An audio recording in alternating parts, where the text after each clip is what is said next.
Good evening, everyone. Today we are going to understand the Rangi-Kutta method of solving ordinary differential equation. Okay, we will use the RK2 method, that is the Rangi-Kutta method of order 2. So we basically use this method to solve first order ordinary differential equation, right? We will obviously not go into the details of the derivation. We will just write the formula that the iterative formula which we will use for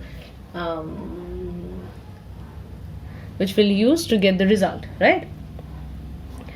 So first let me write down what the method states, and then I will make you understand how to work it out, right? Say we have an initial value problem, dy dt is equal to a function of y comma t, and say the initial value of y by is 0. These two will be given to you, and then you want to find the solution. Then the Rangi-Kutta method gives you the formula yn plus 1 is equal to yn plus k1 plus k2 whole divided by 2, where k1 is equal to h into the value of function at yn comma tn, and k2 is h into the value of function at yn plus k1 comma tn plus h, where h is nothing but the step size. Over here you have the variable on which y is dependent is t, and h is nothing but the jump in t. Had this been x over here, so it is del x, that means the one in the denominator, it's a step size. Okay, what does a solution of the differential equation mean? Initially we know the value of, we have been given the value of y at t equal to 0, say y equal to 5 at t equal to 0. All you want to know is the value of y at various instances of time, right? Say 1, t equal to 2, t equal to 3. All you want to know is the values, and this method gives us these values. That means it helps us to solve the solution. That's it. You do not get the equation directly, but you can get the numerical values of this variable at different instances of time, or whatever this denominator is. Okay, so like you can understand from this formula, it is just an iterative process. You use the previous value of y to get the new value of y, right? This formula tells me that, and the change in time will be delta t, right? So first thing is we will settle our step size, and then we will move on to the future times with the help of the previous values of y and t, right? I will obviously show you it with an example, so that understanding is much more easier. Say I'm not solving any problem with the assignment, but say you have been given a function dy dt is equal to t comma y divided by 2, y0 is equal to 1. The initial value of y is given as 1, and you are asked to find the value of y at 0.5. Okay, and also you have been said that the step size is 0.1. That means, what does this mean? We are been given the value at t equal to 0, y is equal to 1, and we will find the consecutive values of t with step size 0.1. That means we'll find 0.1, 0.2, because the step size is constant, 0.1, 0.3, 0.4, and finally we want to find this value 0.5 at 0.5.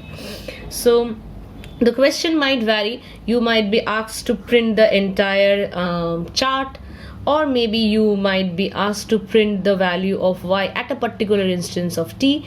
So according to the question, you have to change your program, right? But obviously the basic method is the same, so I will just show you that. So now our motive is we want to find the value of y at we want to find the value of y when t equal to 0.5, right? If you want to write the program, let's move on to the program. Obviously you know, write all those imports and all. I'm not writing it. So first thing you need to do is define the function.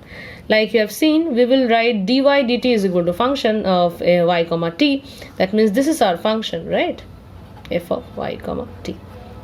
So all the time, whatever be the way of arrangement of the differential equation, you will take the dy dt term on one side and the rest term will be kept on the other side, and that part will be defined as the function, right?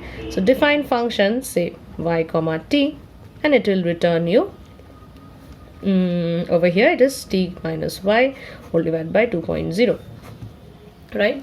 I'm just solving this specific for this specific equation. So that part is done, and then you move out of the function and you have been given the step size is 0. H, or you can, h is the standard notation, you can use h equal to 0.1, and you have been given the initial value of y is 1, so you have to write it. I'm writing it is at yn because we have to use it over here. I'm using the same notation. Yn is equal to 1.0 y, and at that time the initial value of t is 0.0. That means at 0.0 we have y equal to 1, and I have already input those two values, right? I'll try to print this whole chart. So if you want to print this whole chart, you can just assign two lists, so that in one list you will put the value of t and in other list you will put the value of y, right? In case you have been asked to print the entire list. Now, while I have been told to find the value till 0.5, that means I will run t only up to 0.5 with step size 0.1, right? So I'll move till t less than 0.5. Okay. The first thing we have to do is calculate k1, right? So k1 is equal to h into value of function at the previous y values. That means yn comma t, right? That means these two values. Now k2 is nothing but we have to apply this formula, that means h into f of yn plus k1 comma t plus h, because the new t is nothing but the value of t where we are finding the value is nothing but t plus h, means 0.1. The step size we have to define first. So you want to find the value at this, so our step size is 0.1. So we have found out both calculated both the k's. Now we want to find yn, that means the yn plus 1 is equal to yn plus k1 plus k2 whole divided by 2. That means we have calculated the second value of y, right? Now what we need to do is, we have calculated the second value of y. We have come over here, say it comes out to be anything 2 or something like that. Now this second value of y will have to be used to calculate the third value of y. That means this has to be input in y. That means yn is equal to ynn, and t is equal to t plus h, right? Now you can obviously append it in the list so that you can get the entire list. So dt is equal to append t, and dy is equal dot append yn, right? And then the loop goes on. Again we move over here, t has increased by 0.1, so we are over here and we have the corresponding y.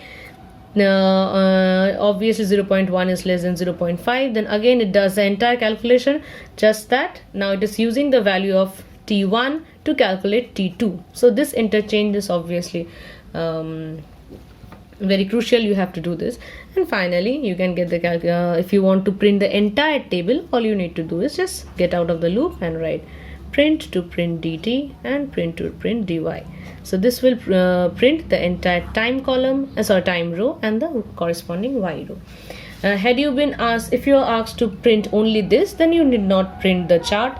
Just move on to print the value of y at t equal to 0.5. But the basic method is just this. Okay.